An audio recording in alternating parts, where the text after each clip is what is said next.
I don't often have the chance to freely speak, which is difficult because I want to describe the reasons why I developed the skills that I have, which are because of the context that I'm in.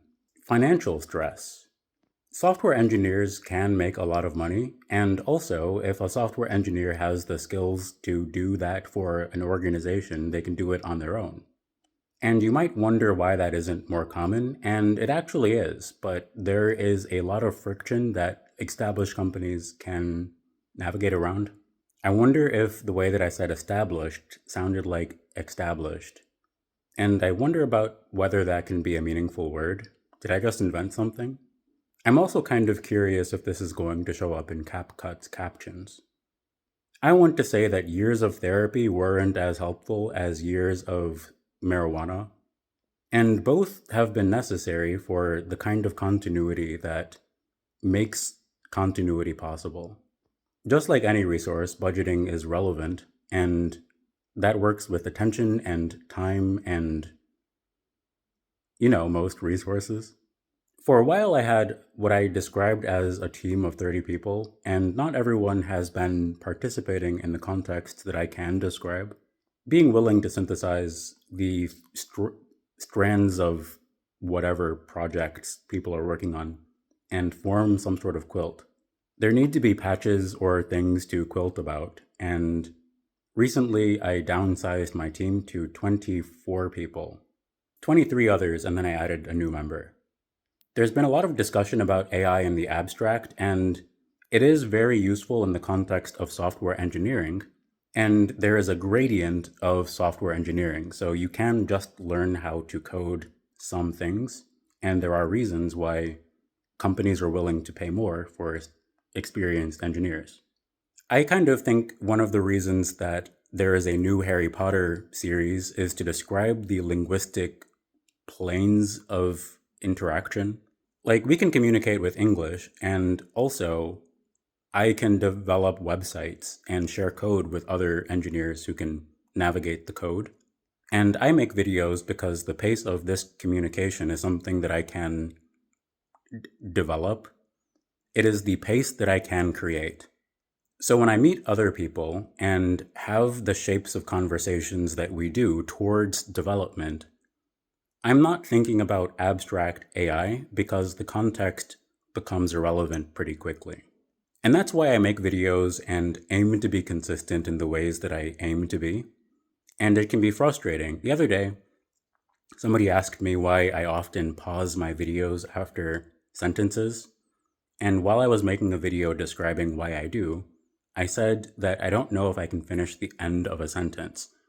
And my dad shouted from the other room, "Learn to love yourself," which is like, the words are theoretically like maybe positive. If you look at the words on the surface, that is a positive statement. But in description of why it's difficult for me to make this kind of video, it was an intentional disruption. Sometimes I can make videos like this, and my father is often on the couch in what I kind of thought would be the like a common area when I was growing up. And I want to be mindful about describing the contexts that we need in order to stabilize what the economy is becoming.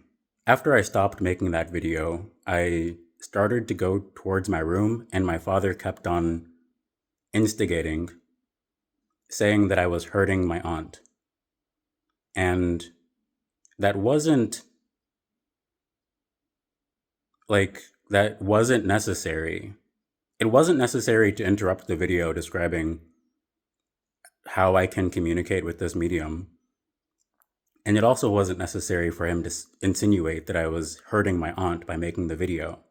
Also, my aunt is an author who writes poetry and does developmental editing. So that's a plug for authors. You can reach out to me, or I can join one of your lives, or you can join one of my lives and ask about that.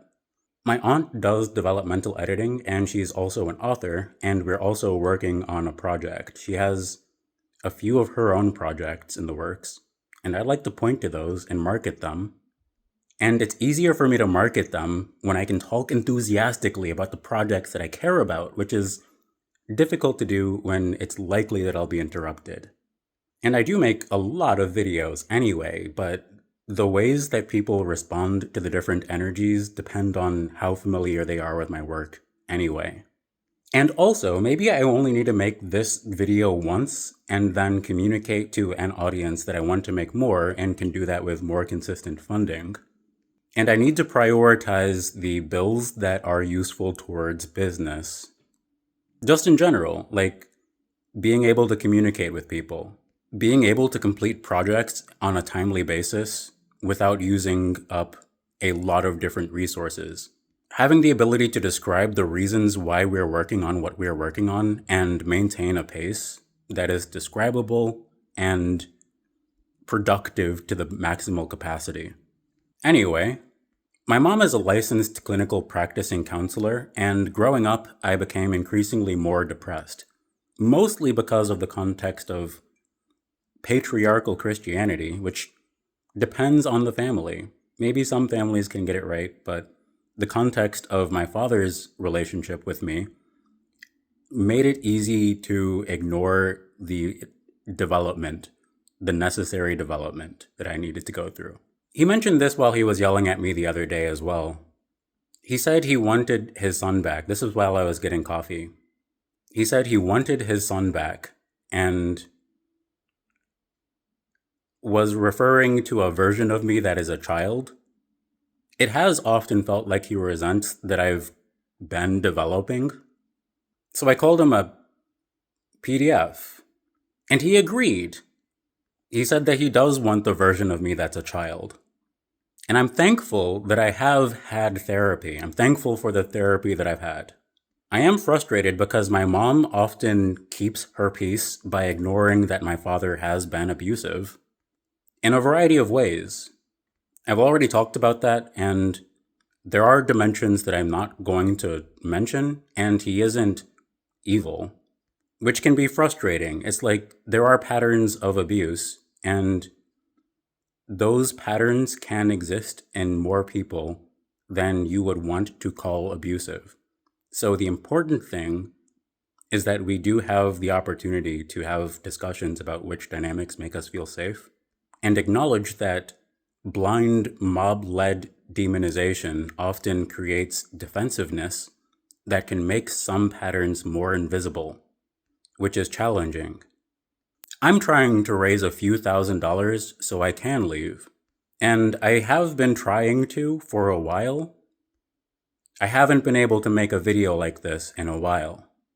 I know that all of the work that I've done might only seem worth compensating when I point out how much work I've done, and also acknowledge that the government recently did a couple of performances of back pay.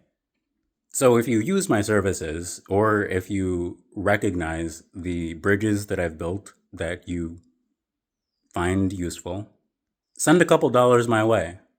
You can hire my mom, and I'll be creating portals for that. You can reach out to me. Her rates are $150 per hour for clinical counseling.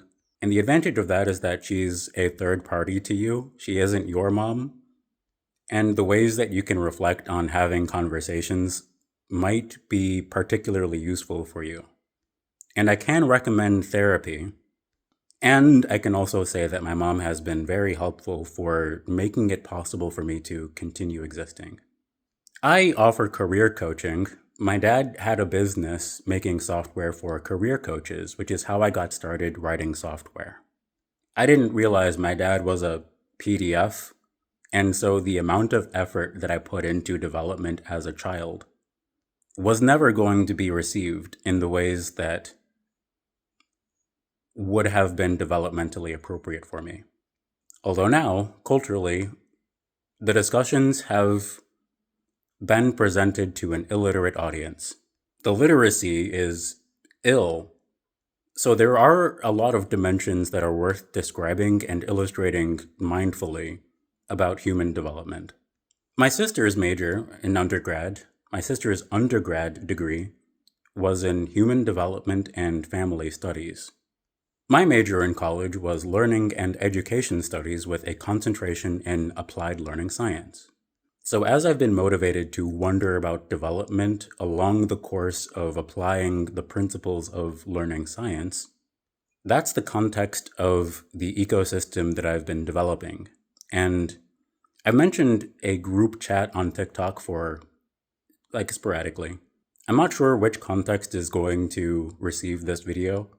I sporadically mention my team, and the team that I generally reference formed through a group chat on TikTok. And our streak pet is Corn. The streak pet is named Squabote.